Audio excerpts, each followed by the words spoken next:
Buenas noches, este miércoles nuevamente con ustedes en el programa Profesionistas por el Progreso. En esta ocasión vamos a hablar sobre los derechos humanos de los indígenas originarios y residentes en la Constitución Política de la Ciudad de México.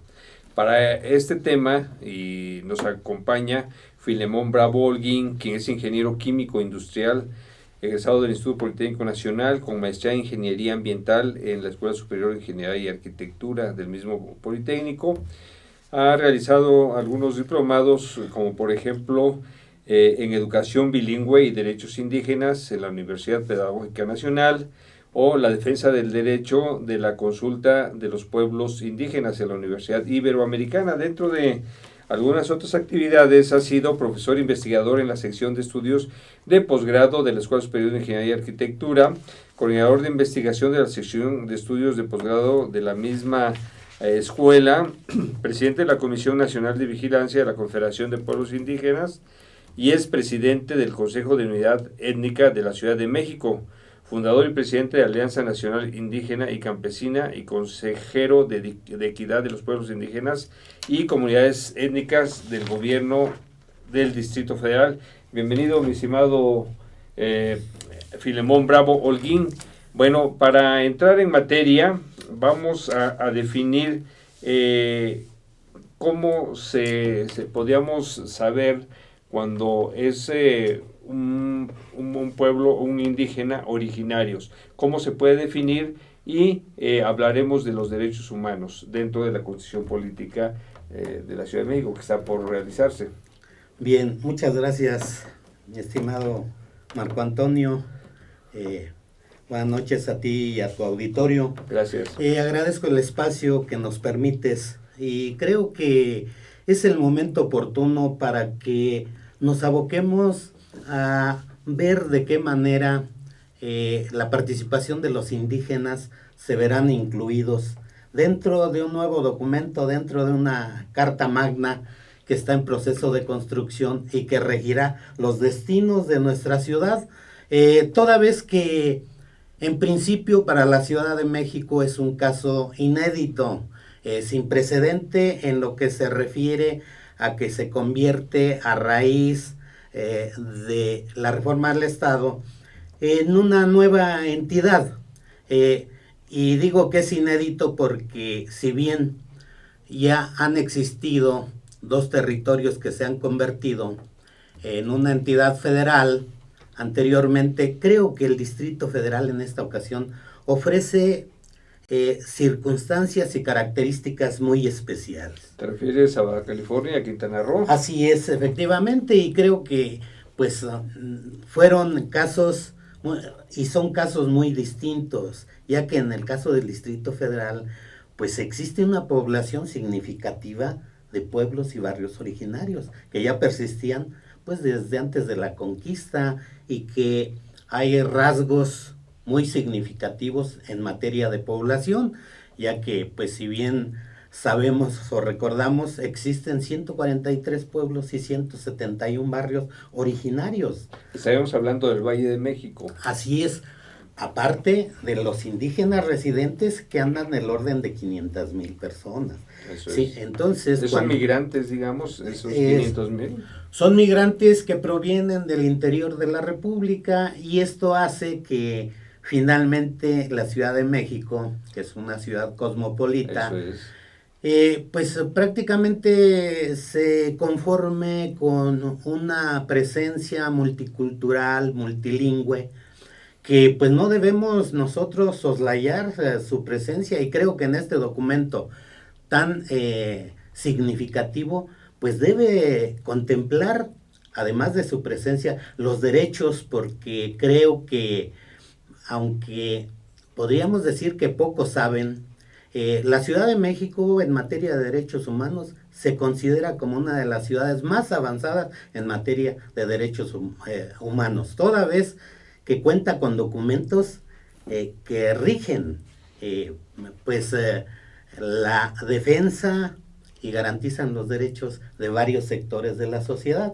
Pero en esta ocasión creo que a ello obedece nuestro interés de que nos aboquemos a el contenido de documentos aprobados en materia indígena. Muy bien, Filemón. Ahora, hablabas de 500,000 personas, ¿verdad? De diferentes etnias, diferentes, digamos, grupos con lenguajes diferentes, costumbres diferentes, con orígenes diferentes. Más o menos, ¿de cuántos grupos estaríamos hablando?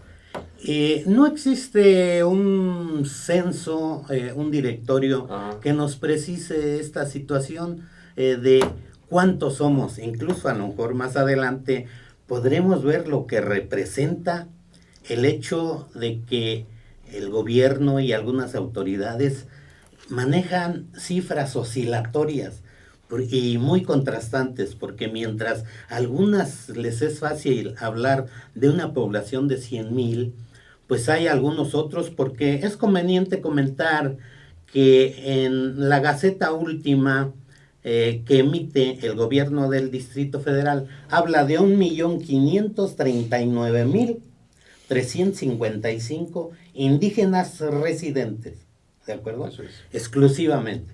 Entonces, pero así como eso, cuando vamos a alguna otra institución, pues nos encontramos con que manejan cifras mucho más reducidas, que a veces no entendemos los indígenas si están maquilladas ex profeso o obedecen a algún otro propósito.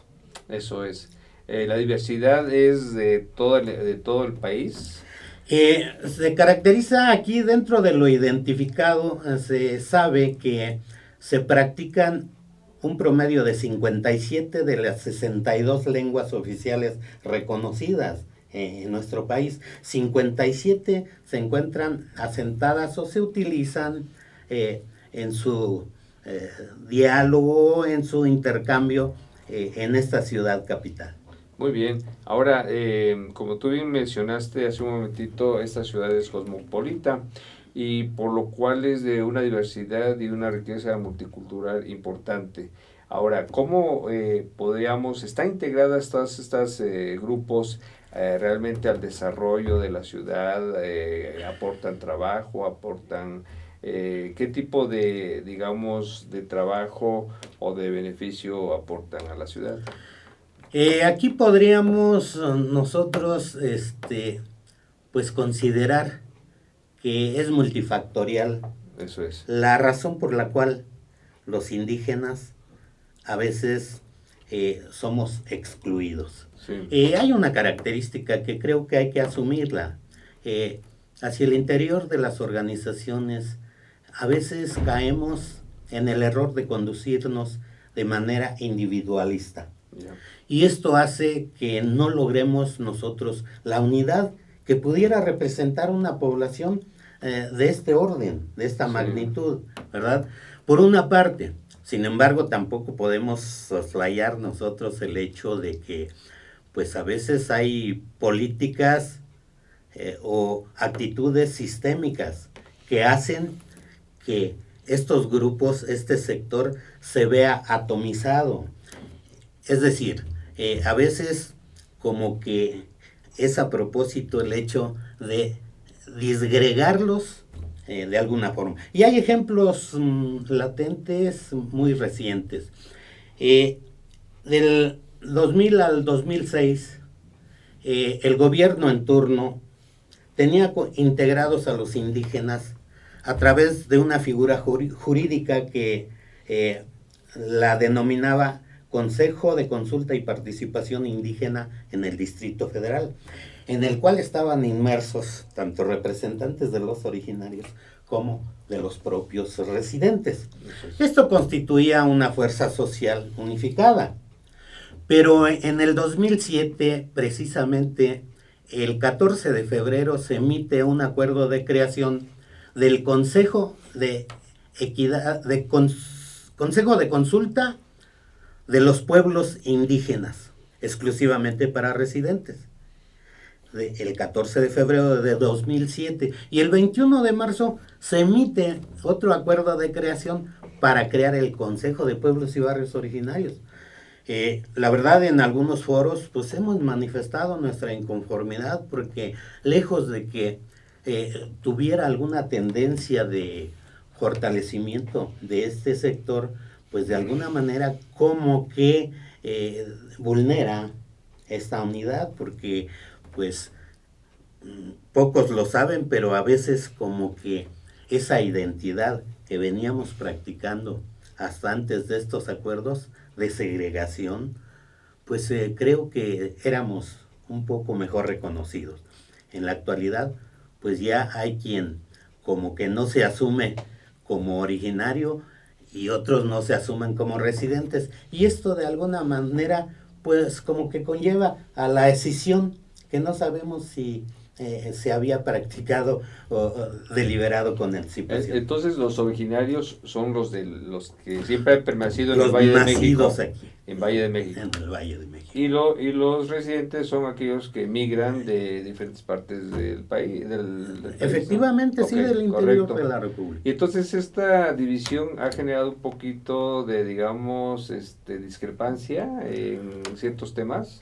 Pues sobre todo en los programas, que yo creo que pues aquí es donde a veces como que nos resumimos, como que nos remitimos, mejor dicho, a ese famoso dicho, divide y vencerás. Efectivamente, creo que decía anteriormente, nuestra fuerza social se ha visto mermada. Y yo creo que incluso había la intención de dividir a todo el sector indígena de la ciudad en 16 representaciones. Por una cada delegación. Entonces, pues creo que nada nos beneficiaría esta situación. Estamos pugnando nosotros por exigir el rescate, la recuperación de aquel consejo que se condujo. Incluso estaba conformado por 10 representantes originarios y 10 representantes residentes. Que el propio jefe de gobierno dijo, yo solamente con ellos me sentaré para poder revisar los programas y las políticas públicas que pudieran requerirse. Muy bien.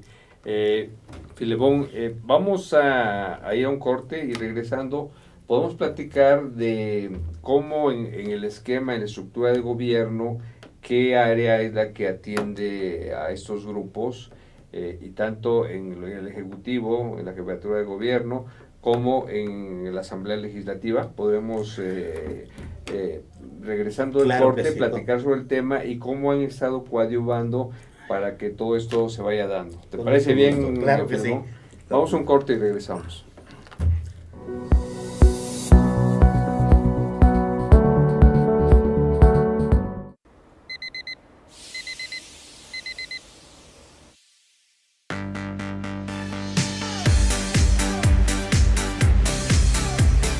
Cuando la vida te pone a sudar, hidrata la vida.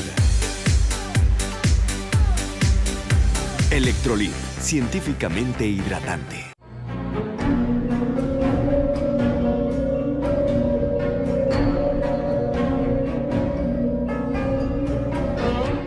Rosso Fragola. Arte en fresa que seduce tus sentidos.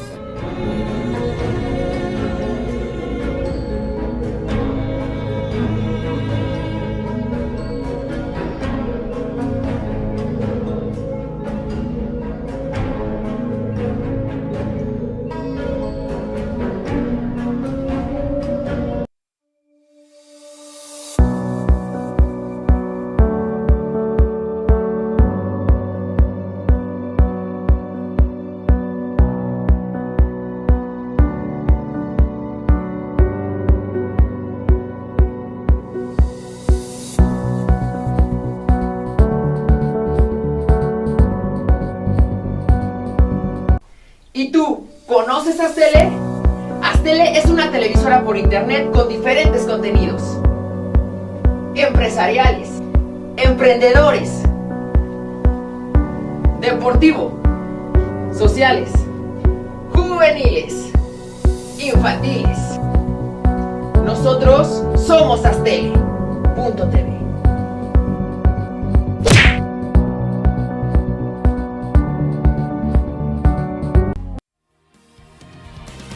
Estreno de la radiofotonovela La Mujer Dormida.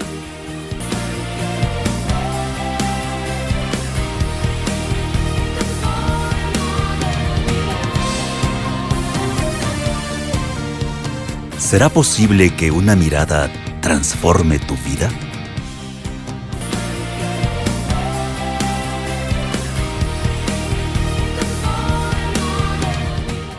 Ruiz Robles, corredores públicos y peritos traductores. Trabajamos para darles seguridad, confianza y un servicio profesional en sus asuntos relacionados a fe pública, valuación, arbitraje comercial, asesoría jurídica y traducciones.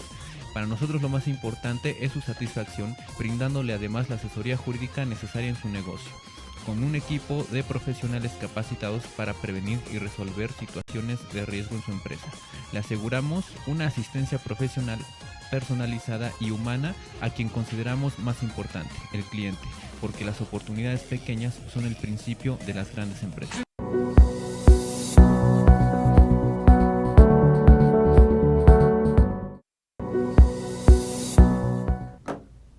Sí, pues muy bien, mi estimado ingeniero Filemón Bravo.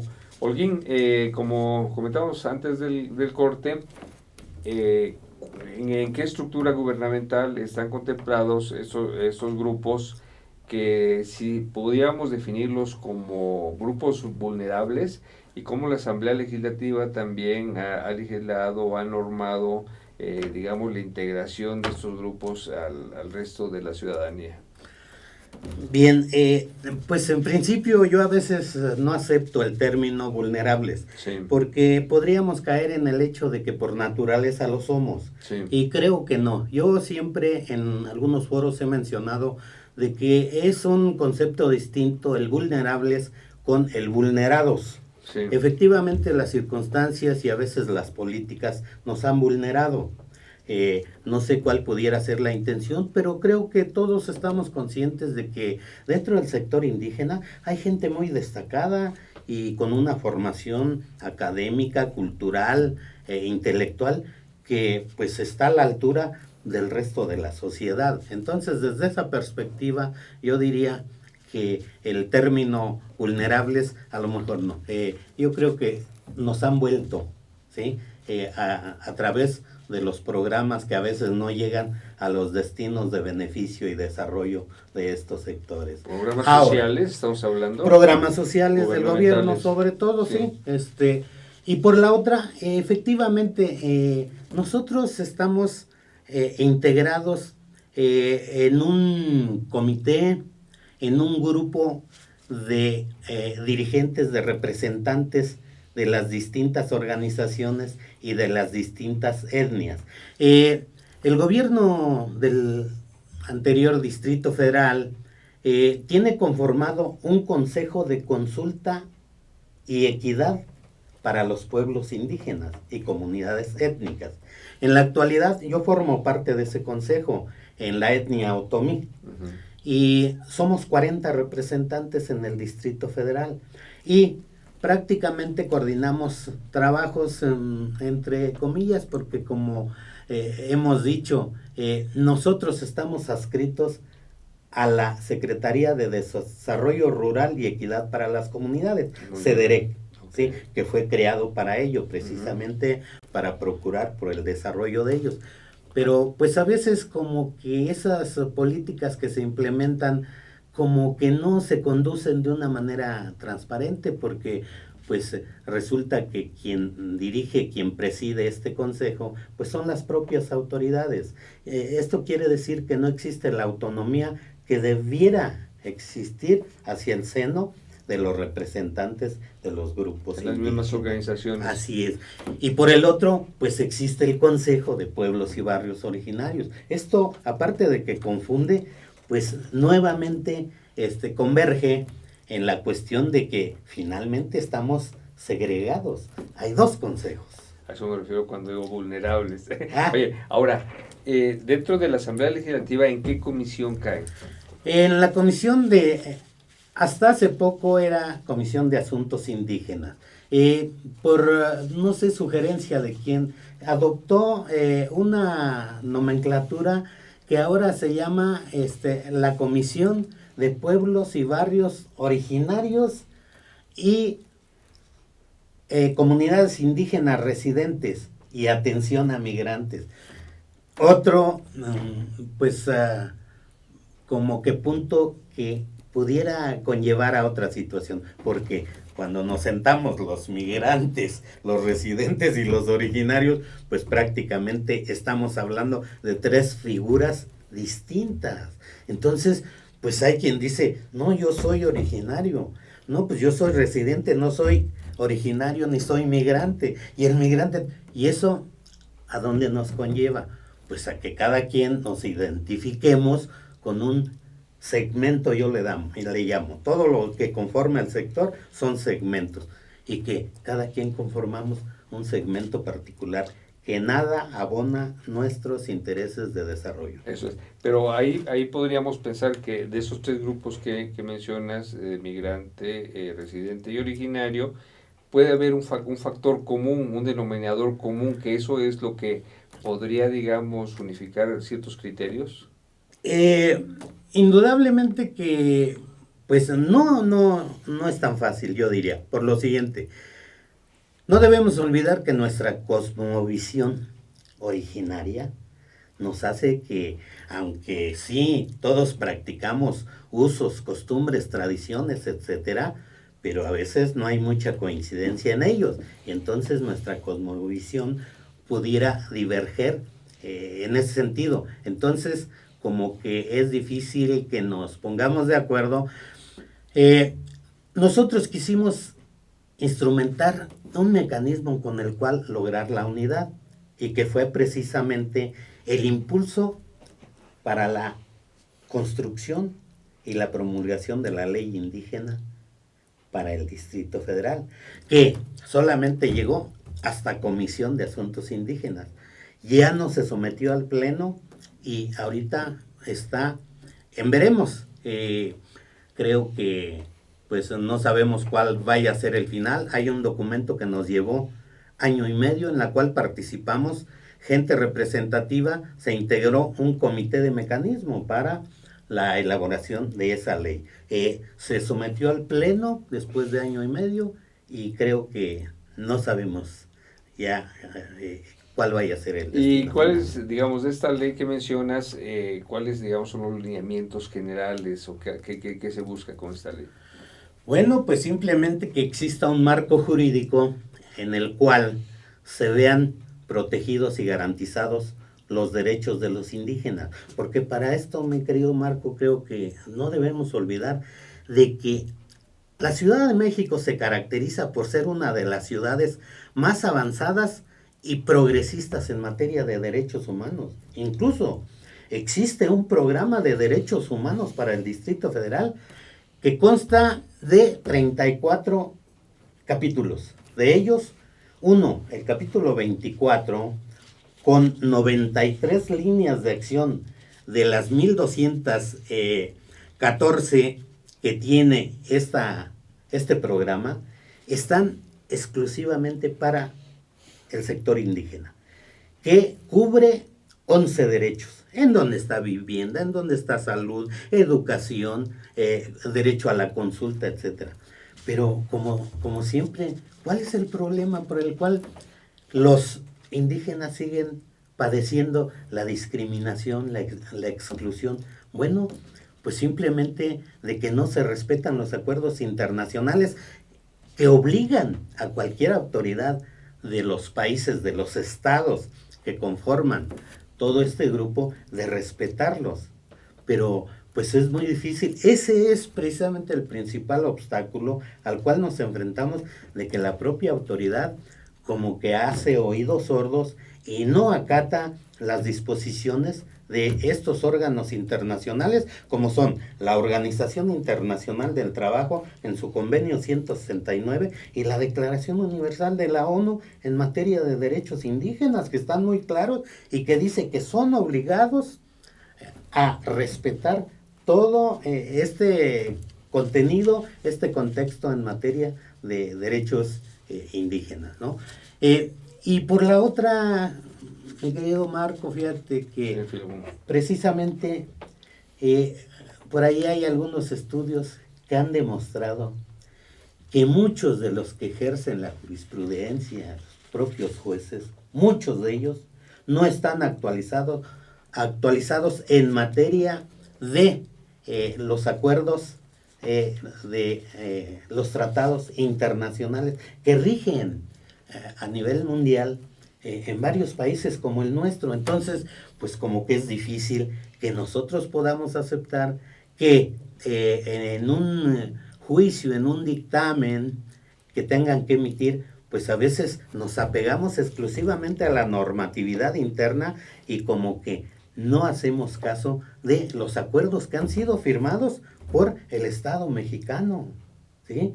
Entonces, pues en septiembre del mismo año del 14, pues sabemos que fue una de las reuniones últimas en las cuales pues nuestro Estado mexicano se vio representado, además asumiendo el compromiso de respetar todos esos dictados en estos órganos internacionales.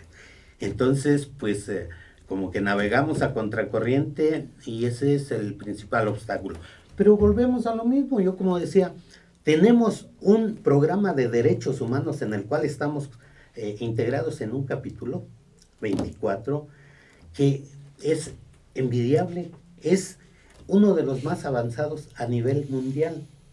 Entonces, por ello es que nosotros no quisiéramos descuidar este momento tan trascendental para nuestra Ciudad de México y de alguna forma se plasme en el contexto de la Constitución todos estos derechos, porque de otra manera yo diría que pues vamos en retroceso y que estamos adoptando una actitud regresionista desde el momento en que no se respetan estos documentos que ese programa se volvió ley. En el 2009 se emite el programa de derechos humanos. En el 2011 se aprueba como ley y está constituida por un comité de seguimiento y evaluación que lo preside el propio jefe de gobierno, ¿sí?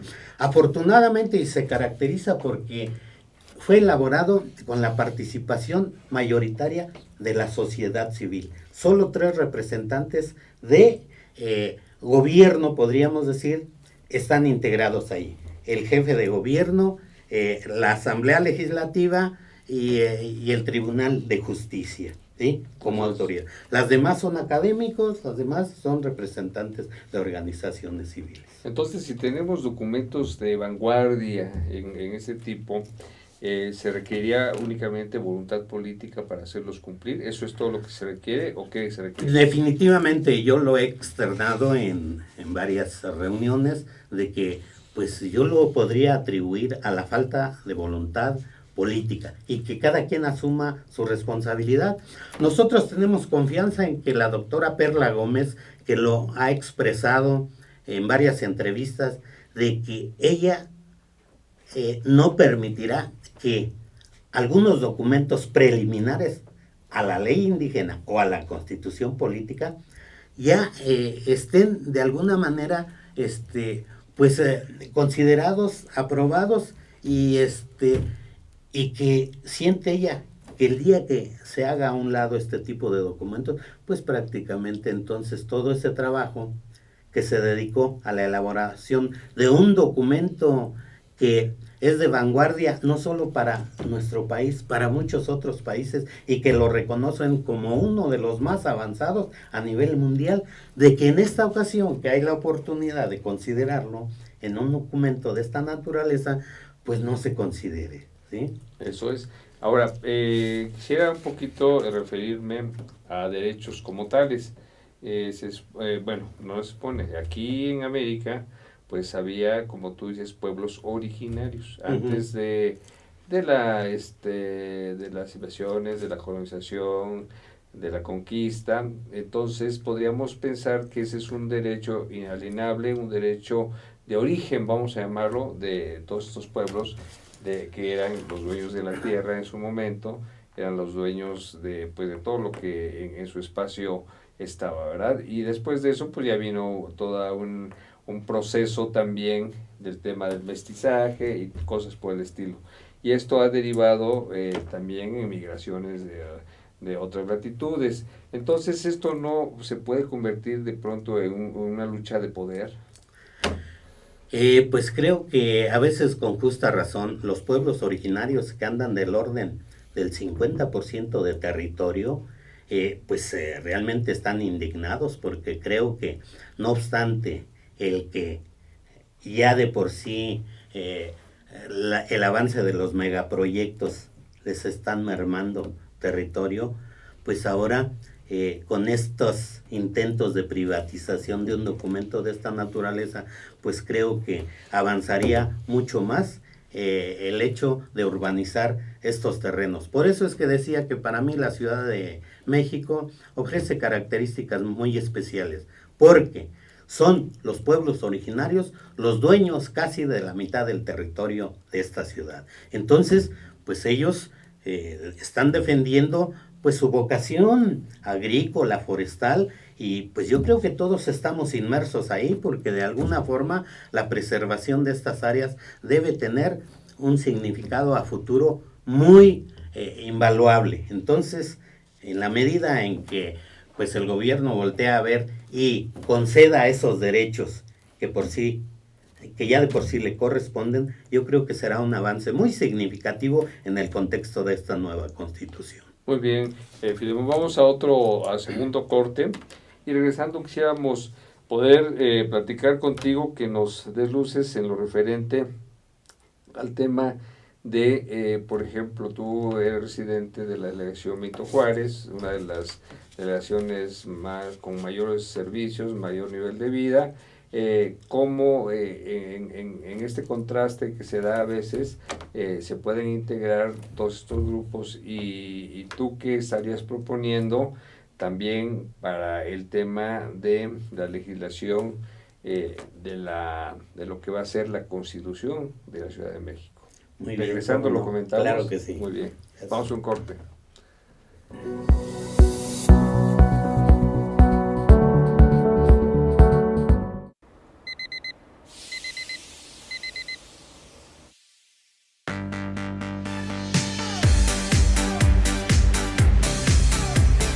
Cuando la vida te pone a sudar, hidrata la vida. Electrolit, científicamente hidratante.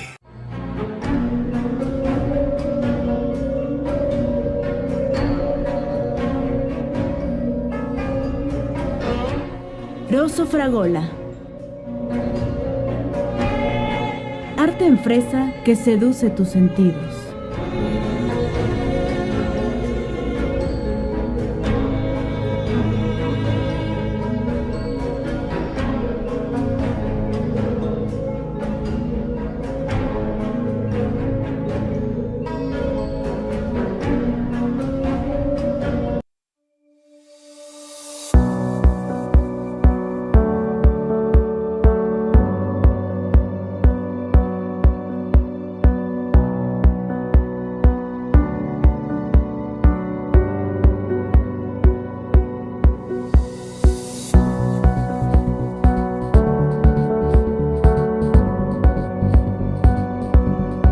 ¿Y tú, conoces Aztele?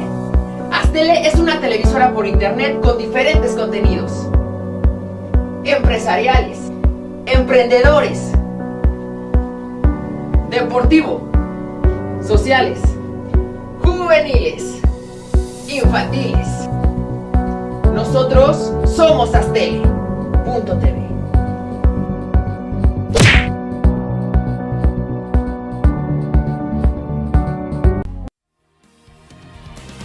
Estreno de la radiofotonovela La Mujer Dormida.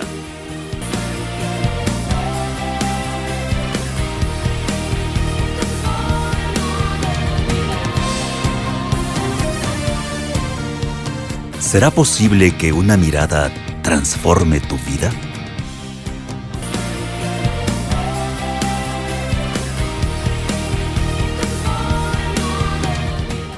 Ruiz Ruiz Robles, corredores públicos y peritos traductores. Trabajamos para darles seguridad, confianza y un servicio profesional en sus asuntos relacionados a fe pública, valuación, arbitraje comercial, asesoría jurídica y traducciones. Para nosotros lo más importante es su satisfacción, brindándole además la asesoría jurídica necesaria en su negocio, con un equipo de profesionales capacitados para prevenir y resolver situaciones de riesgo en su empresa. Le aseguramos una asistencia profesional personalizada y humana a quien consideramos más importante, el cliente, porque las oportunidades pequeñas son el principio de las grandes empresas.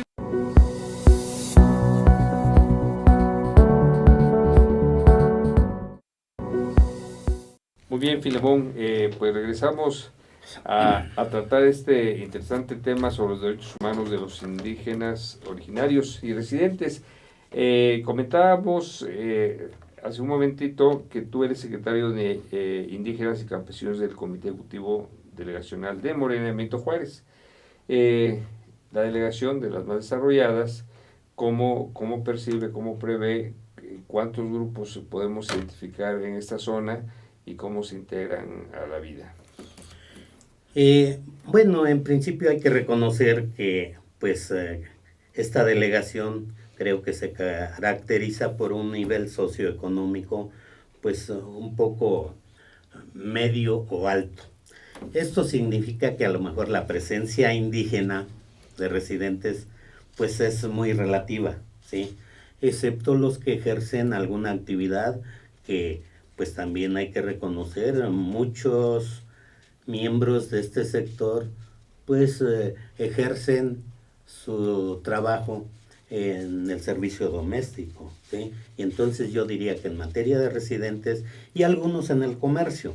Pero la delegación Benito Juárez se caracteriza porque pues es una de las delegaciones que cuenta con un número significativo de pueblos originarios. Eso es. Aunque los estudios para la ley indígena anterior consideraba 11, se dice que cuenta con 13 pueblos originarios. Creo que para una zona céntrica y con ese nivel socioeconómico, pues es bastante numeroso. Sí, numeroso y pues sin embargo, pues también creo que como que se está deteriorando, se está perdiendo toda esa tradición, el rescate de los pueblos originarios como que no se asume como algo que pudiera despertar el interés. Nosotros de alguna forma tratamos de incentivar a la gente y pues concientizar en lo que se refiere a lo que eso representa. Creo que son legados históricos que a veces forman parte del fortalecimiento de la identidad. Si bien es cierto que la lengua original ya no existe y solamente en algunas delegaciones como Milpa, Tláhuac, etcétera, pues yo creo que existen otras tradiciones y costumbres que podrían de alguna manera preservar todo este legado histórico que forma parte de la cultura de nuestra nacionalidad mexicana, ¿sí? Entonces, pues creo que en lo que podemos nosotros estamos pugnando ahí porque cuando menos se preserven. Yo creo que el rescate íntegro de lo que fueron esos pueblos originarios no es fácil, pero bueno, a lo mejor algo se puede hacer por ellas. Definitivamente. Ahora, en tu papel de candidato a diputado propietario para la Asamblea Constituyente de la Ciudad de México por el Partido de Movimiento de la Regeneración Nacional, ¿cómo ves tú el diseño de esta Constitución y qué estarías planteando como derechos y obligaciones de lo que el tema que te ocupa, que es referente a los derechos humanos de los originarios y residentes? A mí la verdad me congratula y yo me siento muy emocionado porque mi partido Morena ha elaborado un programa de 100 razones por las cuales solicitamos el voto para este partido. Y me congratulo por el hecho de que en esas 100 propuestas, planteamientos para poder lograr, para poder convencer ese voto a favor de nuestro partido, existen casi 15 puntos que se refieren precisamente a la defensa, a la preservación, a la protección de los derechos indígenas. Incluso en materia de pueblos originarios, pues simplemente la protección de sus tierras, ¿sí? La detención de los avances, de los proyectos amplios, grandísimos, los megaproyectos que a veces atentan contra nuestros recursos naturales, que aunque son raquíticos cada vez más, pero creo que tenemos todavía algunas fuentes de alimento que pueden significar con el ejercicio pues de la agricultura en las zonas rurales, sobre todo del sur de la ciudad, y máxime que creo que se tiene una extensión significativa que podría estar dedicada a ese ejercicio. Y lo otro, pues con algunos bosques que ya están talados en gran medida, pero creo que pudieran significar cuando menos parte del equilibrio ecológico y contrarrestar los efectos de contaminación ambiental, que ya de por sí son temas candentes ahorita y que ocupan a la mayor población de nuestra ciudad. Entonces, quien no quiera advertir esta situación, pues creo que estamos atentando con un pues etnocidio para el caso de los indígenas o un genocidio para el caso del resto, ¿verdad? Entonces, pues yo creo que ojalá y se crea conciencia en pues en los gobiernos actuales y de futuro, y puedan tomar medidas al respecto. Sin embargo, nosotros, pues yo como siempre lo he dicho, yo insisto, yo exijo que para vernos reflejados en el contexto de esa Constitución, solamente me abocaría, como lo ha dicho la presidenta de la Comisión de Derechos Humanos del Distrito Federal actualmente, que no se excluya a ese programa de derechos humanos hecho ley, y creo que ahí se contemplan una gran cantidad de derechos que nos asisten. Y de esa manera creo que avanzaríamos, sobre todo porque este programa fue elaborado en gran apego a los tratados y los acuerdos internacionales. Esto quiere decir, a ellos se le atribuye el avance que significa para muchos otros países del mundo de que el contenido de este programa no se debe excluir, ignorar y anular. Tenemos confianza, ojalá y nuestros compañeros constituyentes, y por qué no, si el voto de los ciudadanos nos conduce a formar parte de ese constituyente, obviamente será nuestro primer compromiso social para poder defender las causas indígenas y que van implícitas con el resto de la ciudadanía. Muy bien, mi estimado Filmo. Ahora, en ese sentido,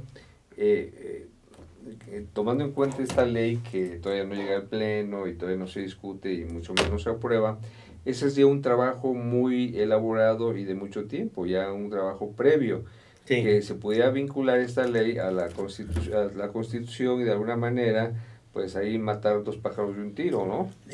Sin embargo, tampoco podemos descuidar nosotros los protocolos. Sí. Sabemos que anteriormente, pues esa ley indígena prácticamente se apegó a una norma, a un estatuto interno del gobierno, pero a raíz de la llegada de esta Constitución, obviamente no debemos descuidar el hecho de que veremos en qué términos viene la Constitución, porque prácticamente la ley viene representando una ley secundaria, que va a derivar de una carta magna que vamos a tener en próximos días. Entonces, a lo mejor eso hubiera provocado que hubiéramos hecho una revisión inmediata en caso de que se hubiera aprobado. Pero ahorita paralelamente creo que sí podemos compaginar los dos contenidos y ajustarla y, ¿por qué no?, elaborar esta ley. Máxime que la Asamblea Legislativa tiene un compromiso de agenda que no se ha desahogado, sobre todo en materia indígena. Entonces, los conflictos internos que se crean dentro de la Asamblea Legislativa han dado lugar a que en este momento, simplemente por el hecho de no reconocer la presidencia o la conducción de esta Comisión de Asuntos Indígenas, que corresponde, por cierto, a Morena, a raíz de que ellos no quieren respetar el derecho que le asiste a nuestro partido, pues ha hecho que esté acéfala esa comisión. Eso en nada nos beneficia. Claro. Entonces, pues esperemos que este conflicto tenga solución próximamente, y de esa manera pues ya nosotros saber a quién acudir, y en su momento pues exigir de que se cumpla con ese compromiso de agenda, ¿sí? Muy bien. Ahora, ¿cómo está conformada esta Asamblea Constituyente? Para ya entrar ya un poquito en materia, ¿cómo está conformada o cómo va a estar conformada? Y también atribuciones y tiempos de ya tener una constitución, emitirla y ponerla en marcha.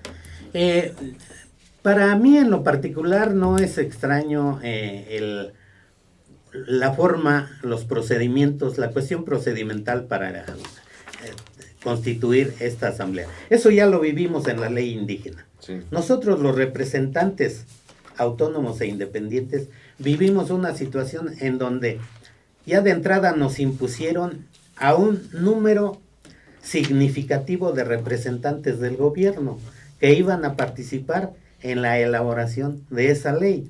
Entonces, porque solamente fuimos 8 representantes de los pueblos originarios y 8 de los residentes, mientras que para todo el comité de mecanismo, que así se le denominó, prácticamente eran 30 o más de ese grupo que debía integrarlo. Entonces había una mayoría del gobierno que no nos garantizó confianza desde su inicio. Así sucede con la Asamblea Constituyente. Ya de antemano estamos teniendo 40 diputados impuestos, ¿sí?